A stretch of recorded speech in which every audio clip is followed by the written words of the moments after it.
The New York Yankees and Chicago Cubs are in agreement on a trade that will send right-handed reliever Mark Leiter Jr. to the Yankees and infielder Ben Cowles and right-handed reliever Jack Neely to the Cubs. Sources telling Jeff Passan. So a little bit of relief help here on the way.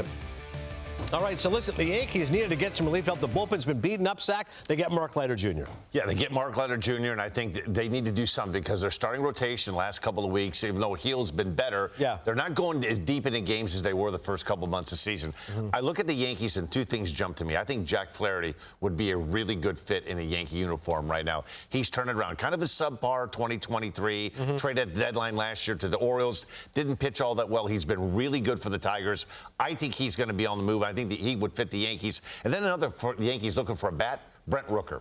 Oh my God. He is having a monster season, kind of doing it quietly out in Oakland. 25 home runs. How about a 957 OPS, 75 runs batted in. Though the Yankees started to score some runs Sunday and last night, they got after it last night in Philadelphia. I think they could use a bat in the lineup, too.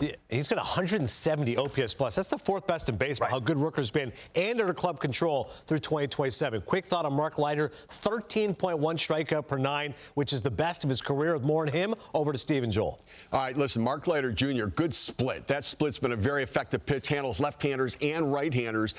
So you look at this, Brian Cashman's done a really nice job almost every year bringing in bullpen help, right? He's got some guys. I mean, Clay Holmes was a guy that was sort of a setup guy in Pittsburgh, and he turned into the closer there. How does he impact the bullpen, and do they still need more?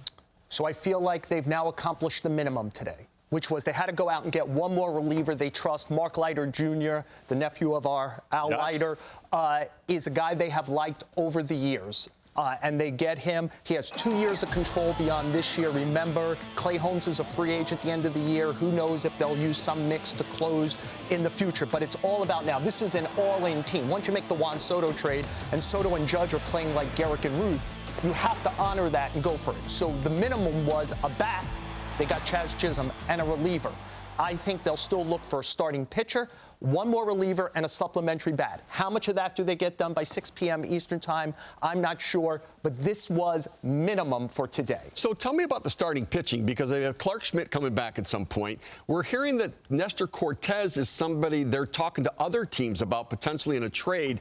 Are they looking to sell and buy, and what type of starter? And does it take them out of Tanner Scott now with the bullpen?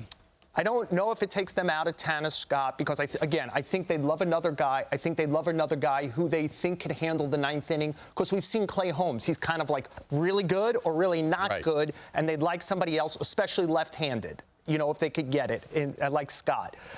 Why are we hearing Cortez? It's so much like 2022, Steve, when they traded Jordan Montgomery, who was 29 with a year and a half left to free agency, for Harrison Bader. They almost did a trade like that yesterday where they got Tommy Edman, who also had a year and a half left, just like Bader. Can they take somebody like Cortez, turn him into something else they need? Bullpen, a starter with prospects who they like better, or get prospects that they trade someplace else. The idea is to be better by 6 o'clock today and fortified for this, where they feel like they traded Montgomery because they weren't sure he'd be in a postseason rotation. Are they sure the way they stack up right now that Cortez would be in the rotation, right? You know it's going to be Cole. If Hill is standing at the end, the stuff gets him into the rotation. If Rodon keeps pitching like he has the last 2 games, he's in. Do they trust Stroman more than him? Do they trust Schmidt more than him? So I think they want to see, can they do better than that? They are as committed a team to try to go for it as anyone.